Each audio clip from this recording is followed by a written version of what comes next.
everybody, Delilah from Alta Baja Market. Happy 2021. Welcome to our Baja Wine Club Spring 2021 wine tasting. And it's March, it's International Women's Month.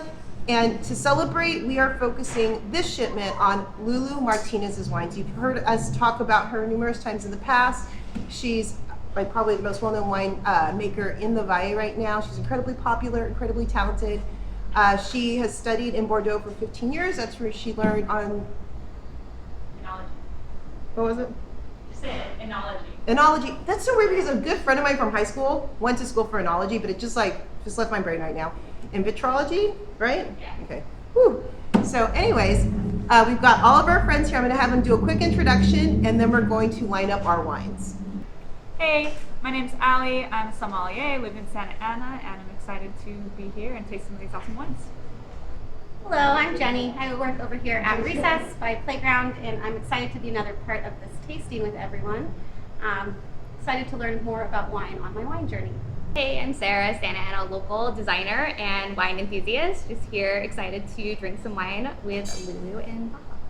Hi there, everyone. This is Sheila again, wine lover and good friend of Delilah, and I'm looking forward to tasting 6 whole wines today. So we've got a lot to go through. Hey everybody, my name's Ron, and I'm a good friend of Delilah as well. I feel like we're in a club of some sort, and I'm a friend of and I've been in the wine industry for about 25 years, so really looking forward to trying some new things. Delilah asked me to speak just a little bit about the lineup today, or why it is lined up this way. Obviously you want to go from white to red, and the 2 whites that we're tasting today are both Chenin Blancs. I'm very excited about that. So I'm not certain if it would be 1 then 2 or 2 then 1, but they're both Chenins. We'll see how it goes. We have a rosé after that, and then 3 reds. And the only reason I put the Nebbiolo at the end, we've got 100% Nebbiolo, and Nebbiolo tends to be a little more acidic and a little more tannic sometimes, so I'm thinking that might be a bigger flavor profile, but we're going to find out as we taste them, and we might decide to swap the order as we go. We'll let you know. With like traditional stuff, so this is fun to kind of like... Yeah, this will break for Uh-huh. I think that I've got the easy job this time because I get to go first, and I think we're all going to describe this wine the same way. There's a ton of real beautiful acidity in this wine. We talked about green apple and lime flavors, and just real bright flavors. I don't see any oak on it. It's absolutely a wonderful, bright, flavorful wine. I agree with Ron on everything that he said. We have a beautiful little charcuterie plate here that Delilah put together for us. I had some of the Point Reyes Toma cheese with it. It's kind of a Swissy type of cheese, and it just paired really well. So I think this wine is really beautiful, very mineral driven in my opinion. It's got a little bit of salinity that's kind of like salty almost. Really nice pear fruit, a little bit of citrus. I heard a lime call that way, and I totally agree. I think it's really refreshing and just a really clean wine overall. Really impressed. I love Chenin Blanc, so can't complain. Just like reiterating what everyone else is saying is that this wine is very refreshing, has a lot of citrus notes, it's very bright and clean. Unlike Sheila, I tried mine with a little cornichon, and the acid was really great. I would love to drink this now that the weather's changing with a bright salad with a little vinaigrette, just sitting outside. It's great. So like it. Bodegas, Henry, Luton. This is 100% Chenin Blanc from 2018 with an ABV of 13.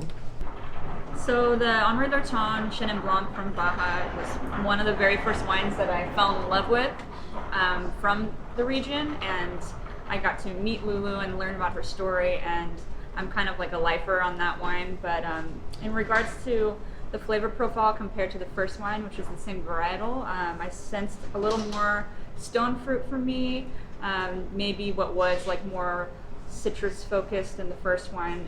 This is a little more peachy to me, a little more tropical, and it's just really soft, and I think it's a beautiful wine. I think it shows a lot about the grape Chenin Blanc, which is very versatile. You can make everything from a sparkling wine out of Chenin Blanc to a dessert wine to a dry wine. So I'm a really big fan of the grape. It's all about what you do with it and where it's grown, and it's so expressive just based on the decisions that you make growing and making the wine.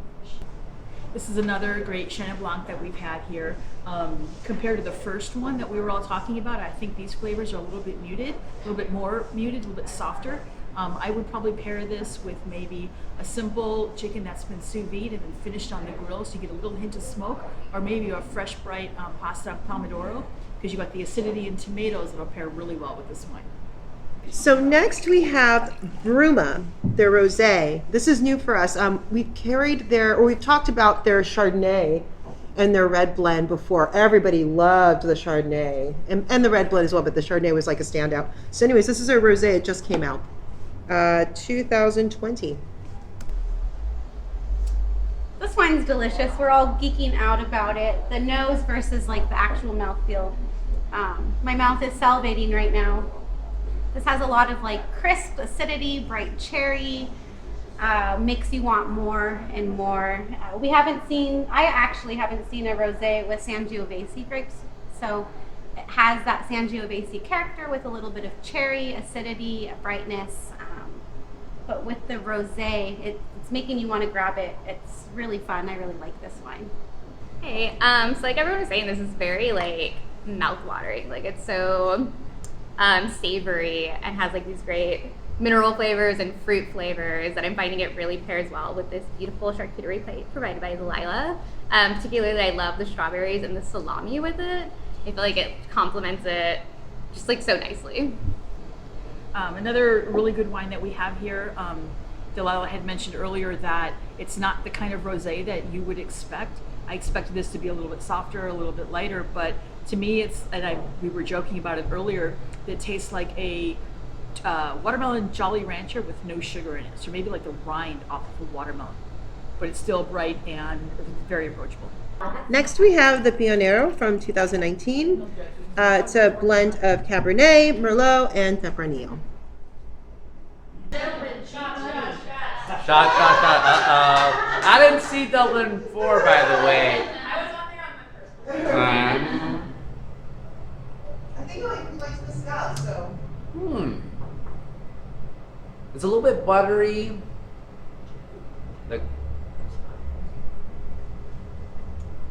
It's very smooth. It's like light tasting. There's not that wine flavor that I usually get that makes me not like wine.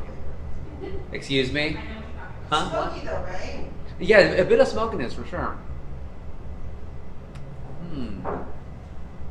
Yeah, this actually is it's a dangerous wine because it doesn't taste like booze, doesn't taste like wine.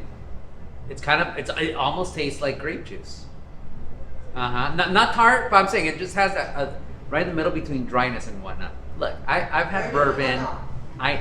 It's good. So this wine has had us talking for quite a while. It's really unique. On the nose, you get tons of red fruit, kind of berry fruit. A lot of people were saying it almost smells like it's gonna taste like it's a Pinot Noir.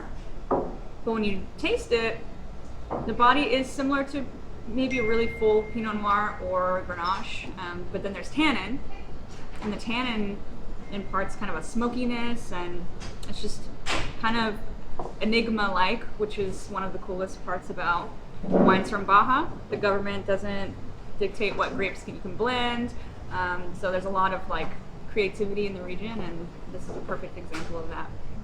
Just like what everyone else is discussing, I'm confused by this wine. You think it's going to be like really bright and acidic, but then when you first taste it, so it has Tempranillo and a little bit of Merlot and Cabernet. You think it's just going to be really full body, but it kind of just switches all over the place. The nose is really bright, it's really fresh, but the mouthfeel of it is really, it's got a full body, but it's kind of got like a light finish. Just reiterating what Ali was saying is that the uniqueness about the Valle is that you can kind of take different cultures, different traditions, and then blend them all together. So I haven't tasted a wine like this. I like it through start to finish. It's all over the place, but it kind of makes sense, and I think you would only understand it if you buy it and try it.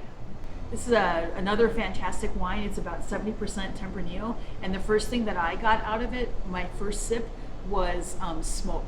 And someone, I think Gustavo, I don't know if we're going to have Gustavo on or not, but he mentioned mezcal, and so I get like the smoke from mezcal. I got the smoke almost from Scotch as well. So I would love to have this with maybe some grilled lamb chops, or you know, just anything cooked over some maybe red oak or something like that.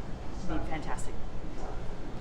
I'll probably sound like a broken record because I agree with everything that they've said here. It's a lighter style wine on the. It looks a little bit lighter. It almost smells like a Pinot Noir, but it's so earthy and so rustic on the palate. And there's a lot of complexities and layers of flavor that come through below all of that. It's really delicious, especially just smelling it. It just smells so good. But with grilled meats, I think this would be an awesome match, kind of like Sheila's talking. Besides, we all love lamb, so we're going there. And now we have Bruma Plan B. We've tried this wine before, but I believe it was not 2019. It's a red blend of Grenache, Mourvedre, Merlot, Malbec, and Cabernet Sauvignon. So right now we're trying the Bruma Plan B. It has 55% Grenache, some Mourvedre, Merlot, Malbec, and Cabernet. We've all been sitting here discussing it compared to the last one that we just tried, and I kind of just feel again like slightly confused with what I'm tasting, but not in a bad way. We're just saying traditionally wine should be made in a certain way, in a style, but what's so unique about the Valle is that they can take different parts of things that they like and then make them into their own. So I think this wine in particular is very unique. It's pretty tannic, pretty smooth, has a good nose, a good flavor, a good mouthfeel. I would like to pair this with something a little bit meatier, like maybe like a lighter steak or a rotisserie chicken. Overall, it's great. Confused by it, but it's delicious. So this wine, I think, has a lot of direct fruit-forward character to it. It's got strawberries, raspberries, cherries, all it's kind of like red fruit. That ranges from like the feeling of being like fresh, like ripe fruit that's like freshly picked, to almost like on the verge of if you were like making a jam and it wasn't jam yet and you're cooking it, you're starting to smell these kind of like reduced flavors. I get a little bit of that. I get like a touch of vanilla, and I just think it's like really easy drinking and really, really pleasant and Grenache forward in character for me. Our final wine is Bodegas Henry Luton 2018 Naviolo, 100%. The last wine that we're trying is going to be 100% Nebbiolo. I'm excited that this one is the last one.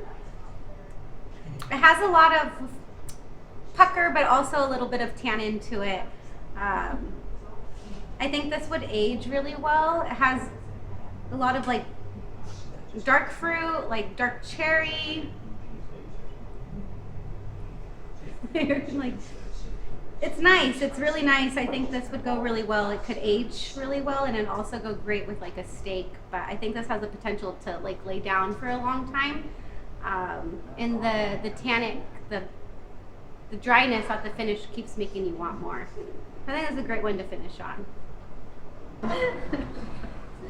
This Nebbiolo is awesome. It's from the same producer as the Chenin Blanc, Henri Lurton, and just again one of the first wineries I fell in love with. So I'm already I have good memories. But I think it's really interesting that you can take, you know, a woman who's born in Mexico, studies in France, and then makes an indigenous Italian grape wine. And it becomes its own thing. That's kind of been the theme of this conversation. But I think, to echo Jenny, I get tons of dark fruit. It's definitely the most full-bodied wine that we've tried today. I get black cherry all the way, really nice tannin. I do think it would age well. And something that's like striking me as being interesting is the fact that though it's Nebbiolo, it doesn't remind me of a Nebbiolo from Italy as much as it reminds me of maybe a wine from France. I see some of like the quality of the ripeness in the body and the tannin of this wine maybe being a tribute to her pedigree learning in Bordeaux for so many years. So it's a unique wine, and I highly recommend it if you want something a little more full-bodied. Okay, y'all, so we had our flight of wines, and we like to line them up and where we think everything is going to go best. But after tasting everything, we've decided to switch number 4 and number 5 as where the B plan was more a little bit lighter and a little bit softer, and it followed better with the rosé, and the Pionero with the 70% Tempranillo was a little bit bigger, and it just seemed to follow correctly down the line. Okay, we've been sitting here chatting at this table a lot about lamb. As you know, we brought it up with every pairing, I think. And we're talking about this last wine because it's more acidic and it's more tannic, that you need something rich and fatty to cut through that. So we're thinking for this one, lamb burgers, because you want to get some fat in there too. But Delilah is an incredibly intelligent woman, and I'll tell you why. She gave us these little plates of just nibbles to have with the food or with the wine. And there's some pimento cheese spread on there that is, oh my God, amazing. And I asked her where she got it. She's like, oh, I made it. So if you come to the store and you want to buy anything here, get some of that pimento cheese spread. And by the way, I've also got the good fortune of sitting at this table where all of the wines are at this table. And the first wine here, the Pionero Chenin Blanc, which is what it's in my glass again, with that pimento cheese spread, is amazing because you get the right acidity, you get the sweet, the salty. There's all these tons of flavors going on here in your mouth, and it's amazing. So we've had great fortune to sit at this table with the wines, with the food, and be able to go back and revisit, and that's the pick. So that concludes our spring 2021 celebration of Lulu Martinez and her wines. If you'd like to take part in this, you still can. We are shipping for the next couple of months. Just go to altabajamarket.com and just scroll down to Baja Wine Club, where you can join our wine club. We do either 3 or 6 bottle shipments 4 times a year. And I guess that's it. This is Little Hook now joining us for the after show. And let's just be happy that it's no longer 2020.